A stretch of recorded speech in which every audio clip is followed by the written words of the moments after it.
What up, LC heads? So, in a nutshell, here's what makes Rei good. Right? They do a pretty good job of showing it off here. I mean, pretty much, if you take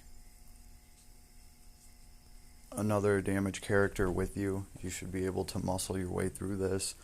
If you have a Rei that can do substantial damage towards the end, where all the spells are going,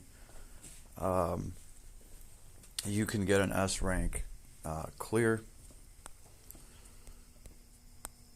And this whole fight just kind of showcases why Rei is actually so useful, right? Because at the very end of like some nasty boss fight, you're dealing with everything that actually empowers Rei, debuffs, breaks. That's going to give him more damage. And then a lot of times there's spells going off that are going to flinch people. And then you're going to have small gaps where you can try to get in some damage. Right, and this is usually after a boss knocks half of your team across the screen. Right, and you're trying to, like... I mean, Last Cloudia is notorious for this. It's what makes it fun, is sometimes there's these boss fights where you're, like, chasing around a boss, and you just can't quite get it. Right, or the boss keeps throwing you to the other side of the screen, and hopefully you brought some characters that have some kind of ranged attack to finish that boss off. Rei's good there, right, because through these spells he can reach out and hurt things. The S1 is great. It's a big improvement on Rei's old S1, right? The animal he has is awesome. It's an awesome break, 20% to 2 elements. He can make a really great party with Sheeta, with some of the dark damage characters in this game. I'm definitely going to set that party up to see what I can do with it. But the anima he comes with is great. I always am going to be dropping that on any boss that I can. Let's see, throw a charisma here. I don't know why. Oh, well, just because he brought a Beast Hunter arc. Okay, I guess I brought the Beast Hunter arc. I don't think that actually does anything here at all. Let's see. And let's get some kind of flame circle going on this fool. I should have targeted the boss already.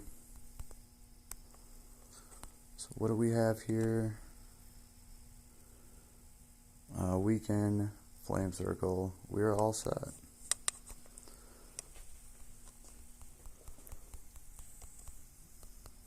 I'm gonna try to let what's his name? Balin do some work here.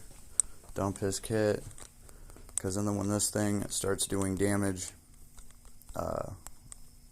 Rei's the one that's going to be doing damage. Like right here, I switch over to Rei, because look, Rei's still doing damage in the middle of all of that. This is going to interrupt us. It did mess up the S3 that I was going to throw. Alright, but even things that knock you away, Rei's going to be able to reach with those claws. Those claws are a big deal. So there is a Pokeball that we have. No, not an actually Pokemon Pokeball, but it is a Pokeball. It's an accessory. It will strengthen the damage that the claws do based on how far away the opponent is from you, and it has, decent accessory stats for a physical attacker. So I did put that on him just to empower the claws a little bit. Right. So we did not manage to get our S rank clear here. Point being is, Rei still excels at the very end there when there's a bunch of spells going off, and it's crazy. The rest of your party is pinned. Nobody else can really do anything. But Rei, I've noticed, especially the S1, like, it's just, I don't know, it is a little bit easier to interrupt the S2 or the S3, right? Because you only have a certain chance to flinch proof, and you need to flinch proof through some of those hits so that you can keep doing your ability and dishing out some damage, right? If some of those abilities get cut off halfway through, it's okay because you're still getting damage out, right? And it's like better than no damage at all. But I've noticed Rei's S1 is hard to interrupt. It's going to get some of those claws. I mean, it's like a fast animation. He's going to get those out there, and they're just harder to interrupt. I see those things get through.